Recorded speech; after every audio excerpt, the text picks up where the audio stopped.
Hello YouTube, today I'll be reviewing the PlayStation Move. Now the PlayStation Move is recently released. I know there are a lot of reviews and a lot of unboxings and stuff, but I'd like to make my own anyways. Now the first thing is the controller itself. The controller suffers from a few issues. Now one of the main issues I have with the controller is the tiny buttons, so they're really small and really badly placed.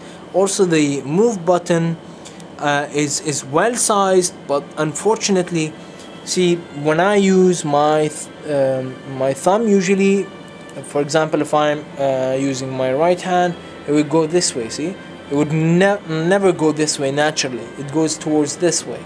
So a button that was placed better would be nicer, and a solution for left hand, right hand would have been nice. I know it would have cost manufacturing a lot more for the PlayStation, but it would have been appreciated by players because thumbs move this way and not this way, so it's pretty difficult to keep your thumb all the time like this. It's very strenuous for the hand. Now the PlayStation Move uses the hybrid solution using camera technology and light on top and motion. So what it does is the camera takes an image of the surroundings, and it would see this bright light at a color, sometimes purple, sometimes red, just to indicate whatever for the screen. If you have multiple people using multiple move controllers, it will identify what's going on the screen based on the color, which player is which based on the color. Now one appreciated thing is that the head, unlike what it looks like, it's actually, see, impact safe. That's one solution. But unfortunately, if this flings out of my hand and smashes that monitor over there, which I reviewed, okay, if it hits this place, still gonna break my PC, my monitor. But this is appreciated since if I whack something, it doesn't get damaged, okay? At least half safe, unlike the Wiimote, which is almost zero safety. There's also a wristband with it.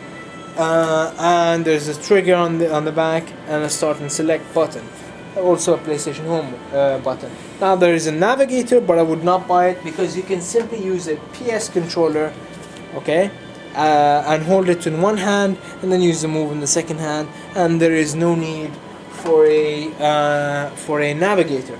Now over here, this is a good test for the motion and not the light.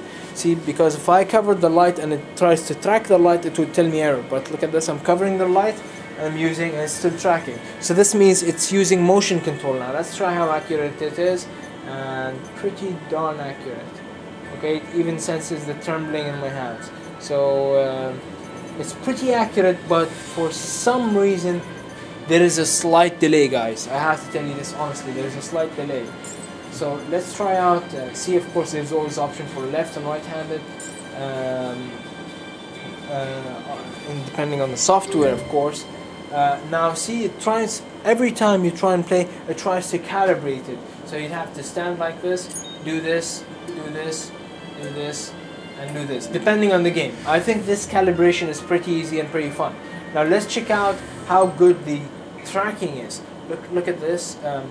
Of course the hand glitches here. Look at, whoa, okay, but you can see it tracks nicely, and if I try it, see, it's tracking correctly.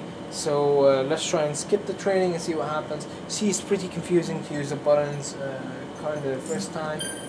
Now let's try how it works in real life. See, okay, you can see it's tracking, see, it's tracking pretty correct, 1-to-1 with slight lag. Okay. See, it kind of glitches. It could be the software. It could be the lighting in the room that can be corrected. But if the technology works because it's very basic. Sometimes see glitches kind of when I do this sometimes, but it works because it's using simple camera technology plus light and color detection. So color detection has been there for decades, I guess now, maybe. Yeah, around decades, I guess, with cameras. So now it's pretty simple to utilize that stuff.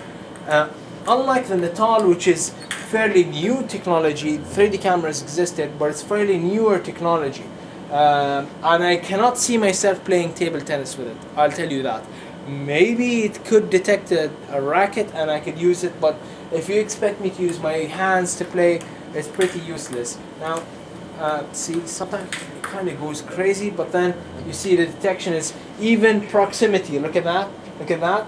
So the bullshit Microsoft says, although I love the Xbox, the bullshit Microsoft gives about not having proximity with 2D cams is not true, because the camera can detect the size of the ball on the head here and know how far I am. See, it knows that I'm going far, and it knows that I'm running close and I'm trying to smack the ball and then moving back, and it can even detect backhand. See, if I use a backhand, it will backhand over here.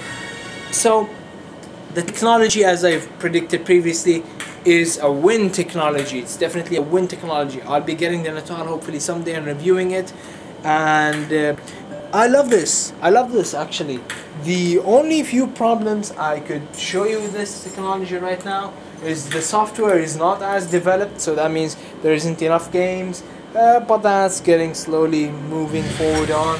And even if you have great technology like this, bad software could screw up your experience. For example, the Move edition of Heavy Rain is absolutely crap, even the original game. Now,